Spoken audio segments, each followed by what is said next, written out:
Bonjour tout le monde, ici Idir.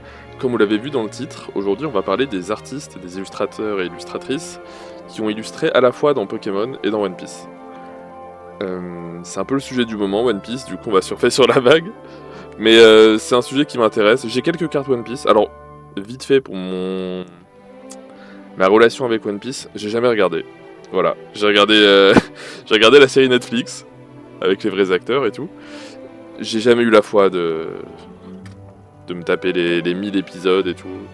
Donc voilà, j'ai jamais regardé One Piece, mais j'ai quelques cartes. J'ai quelques cartes parce que j'ai ouvert des displays avec l'ami Thomas, Cards Hunter. Il ouvrait des displays chez lui avec des potes à lui. Et dans l'euphorie, j'en ai pris deux aussi. Donc j'ai quelques cartes, et je les trouve super quali. C'est très bien imprimé, il y a de la texture et tout, c'est très très cool. C'est très joli. Alors, pour vous expliquer comment j'ai fait pour recenser ces artistes, j'ai utilisé deux sites internet. Celui-ci, Art of PKM, qui recense tous les illustrateurs Pokémon. Et celui-ci, Limitless, One Piece Limitless TCG, qui ici recense a priori tous les artistes One Piece. Et j'ai bêtement essayé de faire correspondre les listes, quoi. Regarder à chaque fois si tel nom qui est dans cette liste-là est aussi dans cette liste-là. Ça a été un peu long. J'ai pas pu automatiser ça, je l'ai fait à la main. Mais j'ai trouvé une petite dizaine de noms, combien 1, 2, 3, 4, 5, 6, 7, 8... 10 noms, exactement. Exactement 10 noms.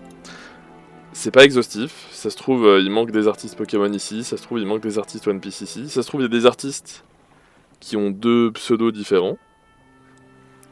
Donc voilà, j'en ai trouvé en tout cas 10 qui ont le même pseudo, ça se trouve aussi.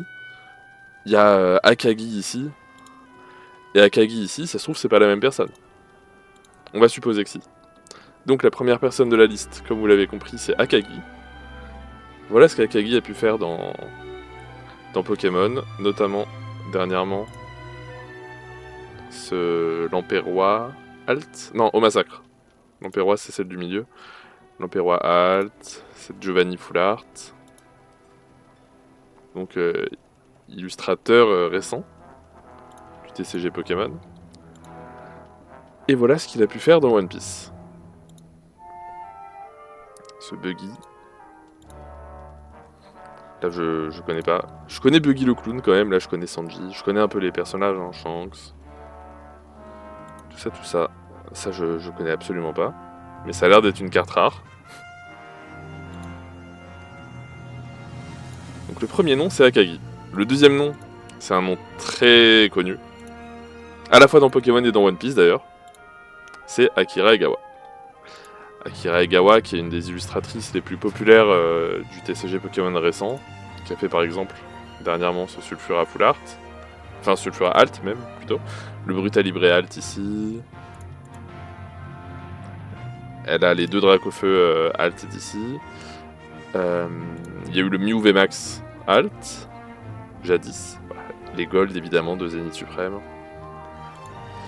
Et sur One Piece, c'est aussi une illustratrice absolument majeure. De toute façon, vous le voyez aux cartes qu'elle a faites, c'est quasi que des full art, quoi, des trucs sans bord et tout, c'est que des cartes de rareté supérieure. Elle a aussi fait des illustrations de display, de booster et tout, enfin elle est incontournable dans One Piece. Et il faut dire que son style va bien, quoi. Son style va bien avec One Piece, je trouve. Donc ouais, Akira Egawa, c'était l'évidence dans cette liste. Genre, c'est celle que... Si on demande à n'importe qui, cite un artiste qui est à la fois dans Pokémon et dans One Piece, Akira Egawa, c'est le premier nom, a priori. Un nom que personne ne citerait, par contre, c'est Anderson. Anderson qui a juste fait cette carte-là pour Pokémon, qui a gagné donc l'illustration contest. Et qui a aussi fait quelques cartes dans One Piece. Pas mal de cartes pour le coup dans One Piece. Beaucoup de cartes pour le coup dans One Piece. Énormément de cartes en fait dans One Piece. Ah oui, ok, donc ouais, vraiment énormément de cartes pour le coup, Anderson. Est-ce que c'est le même... Voilà, typiquement, je sais pas si c'est le même Anderson. On va supposer que oui. Ouais, on va supposer que oui. Ce Luffy secrète... Arlong... Et ces cartes-là que je trouve assez stylées. Mais j'y connais rien. Je connais rien au TCG One Piece. Enfin si, je connais quelques trucs. Je sais que quand il y a une petite étoile au-dessus du symbole de rareté, c'est que c'est une alt. SP, ça c'est une rareté assez big. Mais c'est pas le sujet de la vidéo de toute façon. Donc voilà, Anderson. Qui l'aurait cru? Maintenant vous le savez. Le prochain nom, c'est quelqu'un de très intéressant. C'est Demizu Posuka. Et pourquoi Demizu Posuka est un nom très intéressant? Parce que cette personne n'a pas fait que du Pokémon et du One Piece. Elle a surtout fait un manga très connu qui s'appelle... Oups, j'ai inversé le S et le Z. Qui s'appelle The Promised Neverland. Elle a dessiné Promised Neverland. Avec Kaiju Shirai au scénario, comme vous pouvez le voir. Donc Promised Neverland qui est quand même un manga assez réputé. Et elle en est la dessinatrice. Voilà les quelques cartes Pokémon qu'elle a pu faire, elle en a pas fait énormément. Là ça compte 8, mais en fait il y a 4 fois le même Scarabruit, donc en fait c'est seulement 1, 2, 3, 4, 5 illustrations différentes. Et pour One Piece, c'est 2 petites illustrations différentes. Mais là typiquement, ça me donne envie de les prendre. Je pense que je vais faire ça pour One Piece, je vais prendre les cartes d'illustrateurs Pokémon. Je l'ai fait avec... bon, j'en parlerai plus tard quand ce sera son tour. Mais l'autre évidence, j'ai dit que quand on pense à un illustrateur qui a fait à la fois Pokémon et One Piece, Akira Egawa, c'est le premier nom auquel on pense. Le deuxième nom, c'est celui auquel... celui dont je parlerai tout à l'heure et celui dont j'ai acheté une carte. Le prochain nom, on va dans les M. Le prochain nom est... On y est presque. Misa Tsutsui. Misa Tsutsui qui a fait énormément de cartes, 122, j'aurais pas cru. Parce que c'est pas un nom qu'on retient vraiment, parce que pour le coup c'est un illustrateur ou une illustratrice qui a pas fait de gros bangers entre guillemets on va dire, pas de full art, pas d'AR, pas de SAR. Ah ouais, aucune secrète en fait, pas mal de petites shiny. On a vu passer quelques petites shiny. Quelques cartes que j'aime bien comme ce Dracolos. Ce Axoloto que j'adore. Axoloto petite shiny. Donc des petites shiny sur tous les sets de shiny on dirait, hein, là, hop. Et en première page il y en avait aussi, ouais voilà. Ouais, Misa Tsutsui qui a fait beaucoup de petites shiny du coup. Et qui dans One Piece nous a fait... Voilà. On va retenir notamment ce Luffy a priori. Après j'ai pas l'œil sur One Piece. J'ai l'impression qu'il n'y a aucune carte rare pour le coup. Vous voyez, toutes les cartes ont des bords blancs. Il n'y a pas trop de cartes sans bord, à part le Luffy en question. Bon voilà. Satsutsui, qui sans vouloir lui manquer de respect, n'a pas massivement marqué aucun des deux TCG. Quoi. Mais c'est important aussi d'en avoir, c'est aussi important d'avoir des artistes qui font des co, bien sûr. Ensuite on a Otumami. Otumami qui est un peu dans le même profil que Misa Tsutsui. Qui a surtout fait des ko et des petites shiny. Donc un nom qui reste pas forcément en tête, je suppose. Et qui sur One Piece a fait assez peu de cartes. Mais il y a aussi un Luffy.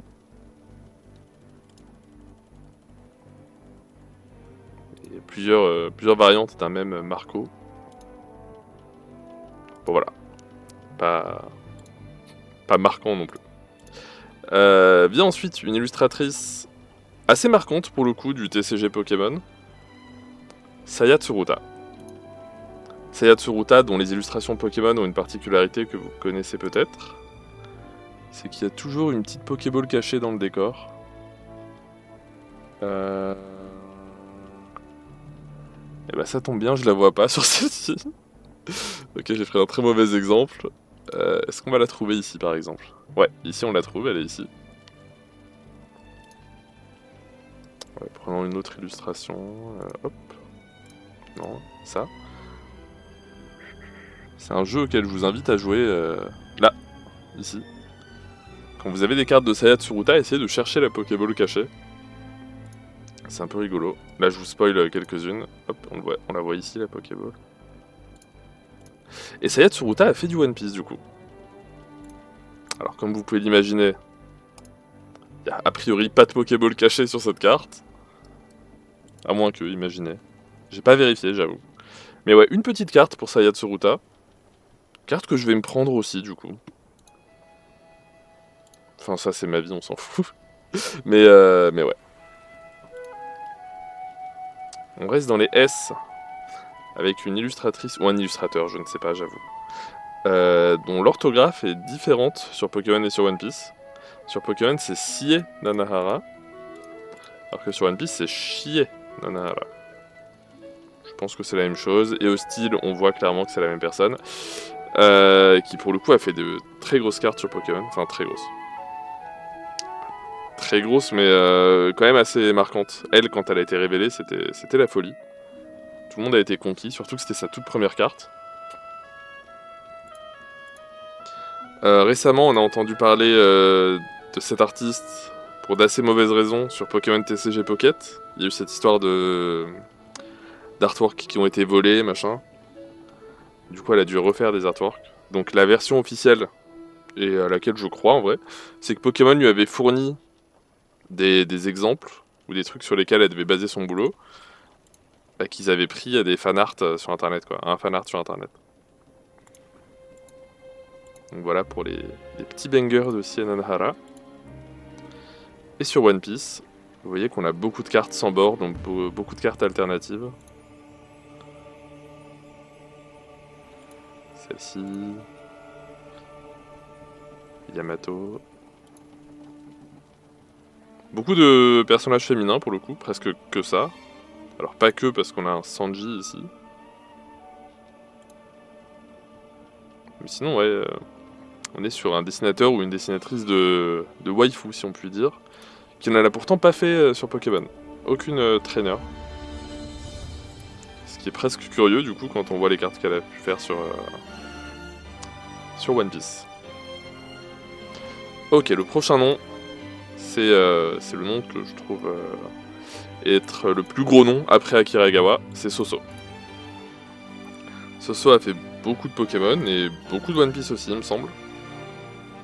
Pas tant que ça en réalité en termes de quantité.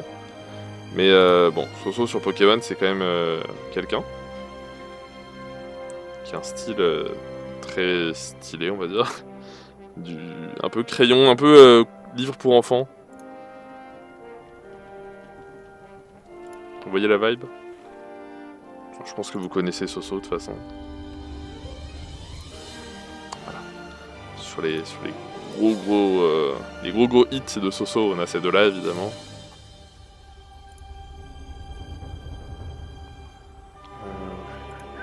Est-ce qu'on en a d'autres? Oui, on a des AR bien sûr. Voilà, plus récemment on a eu celle-ci.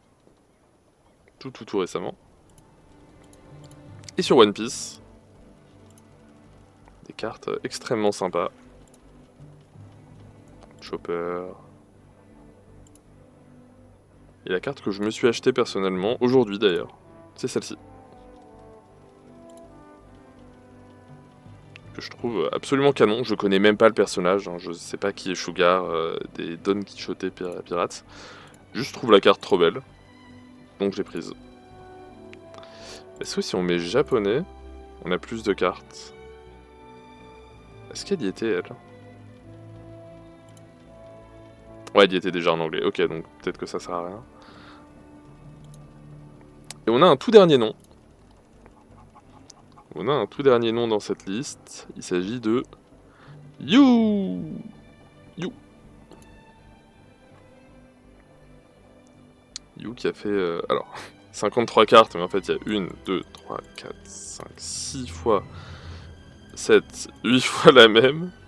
Et on peut faire la même chose avec celle-ci. Donc on est sur moins de 53 cartes pour le coup. Mais beaucoup de traîneurs. dont quelques full art. Pas d'alternate d'ailleurs, que des full art basiques. Une alt quand même ici. Ouais, sinon pour les traîneurs, c'est que des full art normales. Et ouais, sa seule alt, c'est celle-ci. Pas d'AR, pas de SAR, juste celle-là. Et en One Piece, qu'est-ce qu'on a pour You? Ça, j'ai pas vérifié. En One Piece, on a 4 petites cartes, dont celle-ci, qui est une alt. Et voilà.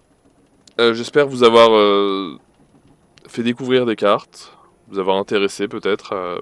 J'espère pas spécialement vous avoir intéressé à One Piece, parce que c'est pas mon but, hein, j'ai pas d'action dans, dans le TCG. Que vous soyez intéressé ou pas à One Piece, ne change rien à ma vie, on va dire. Mais j'espère que ça vous a plu en tout cas. Et en espérant voir d'autres artistes faire la passerelle. C'est toujours intéressant, je trouve, de voir le travail d'artistes sur différentes licences, voir s'ils gardent le même style ou pas. Ça permet aussi de voir à quel point peut-être certaines licences brident les artistes. Je pense à Lorcana par exemple, où j'ai l'impression que les artistes n'ont pas trop l'opportunité d'exprimer leur créativité parce que les personnages doivent vraiment rester dans le style Disney de base. Donc on verra pas Komiya sur Lorcana quoi. Même si c'était une licence japonaise, je peux pas imaginer que Disney laisse des illustrations aussi originales dans Lorcana. Alors que sur One Piece, on a un sacré degré de liberté. Et c'est cool ma foi, c'est cool. Voilà. Bonne soirée. Moi je vous dis ça parce que j'ai tourné ça le soir, mais vous allez pas forcément la regarder le soir, donc salut.